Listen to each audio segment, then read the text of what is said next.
বহরমপুরের কংগ্রেস প্রার্থী অধীর রঞ্জন চৌধুরীকে প্রচারে গিয়ে শুনতে হলো গো ব্যাক। আর গো ব্যাক শুনে মেজাজ হারালেন অধীর রঞ্জন চৌধুরী। সিসিটিভি ক্যামেরায় দেখা গেল উত্তেজিত অধীরকে। ভিডিওর সত্যতা যাচাই করেনি সময় কলকাতা। এদিন খাগড়া এলাকায় প্রচারে গিয়েছিলেন প্রদেশ কংগ্রেস সভাপতি তথা জোটের প্রার্থী অধীর রঞ্জন চৌধুরী। সেখানে একটি মন্দিরের সামনে থেকে কংগ্রেস প্রার্থীকে দেখে গো ব্যাক স্লোগান ওঠে। নিমিষে ছড়িয়ে পড়ে উত্তেজনা। অধীর বিরোধীদের দাবি, গো ব্যাক স্লোগান শুনে অধীর রঞ্জন চৌধুরী তেড়ে গিয়ে একজনকে মারে। আর এই ঘটনার প্রতিবাদে অধীর রঞ্জন চৌধুরীর হাতে আক্রান্তরা রাস্তায় বসে পড়ে প্রতিবাদ জানায়। পুলিশকে গিয়ে কয়েকজনকে আটক করে পরিস্থিতি নিয়ন্ত্রণে আসে।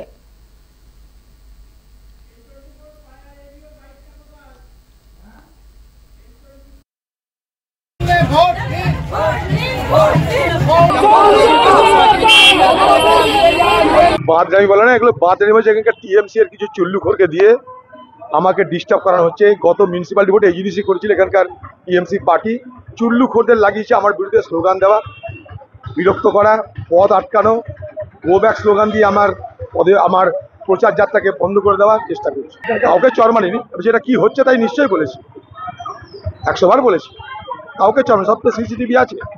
হঠাৎ করে একটা ছেলে মাল খেয়ে আমাকে বলবে গো ব্যাক গো ব্যাক, আমি তো নেমে প্রতিবাদ করবোই, প্রতিবাদ করেছি। উনি যাচ্ছিলেন, উনি যেতেই পারেন রাস্তা দিয়ে, যেতে যেতে ওদের ওখান থেকে ওই দুষ্কৃতীরা, হিরু হালদার, শিলাদিত্য হালদারের মতো দুষ্কৃতীরা টোন করছিল আমাদের এখানকার ছেলেপিলেদেরকে।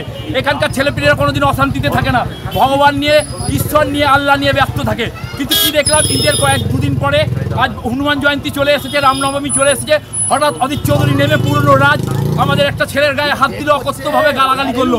আমরা এই দাবি না মেনে আমরা অবিলম্বে হিরু হালদার থেকে শুরু করে, শিলাদিত্য হালদার থেকে শুরু করে, এখানকার প্রাক্তন সাংসদকে শুরু করে সবার নামে আমরা গিয়ে আগামী দিন থানায় গিয়ে ডেপুটেশন দিব।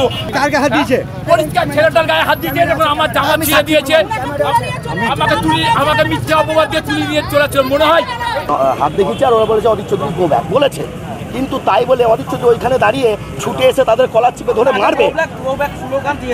গ্লো ব্যাক স্লোগান ও যখন এইভাবে দূরে তাকিয়েছে তখন বলেছে, তার আগে কিন্তু কোনো কথা হয়নি, ঠিক আছে। তারপরে ওইখানে গাড়িটাকে দাঁড় করিয়ে তেড়ে এসে কলার ধরে তুই চর মারলো, ঠিক আছে।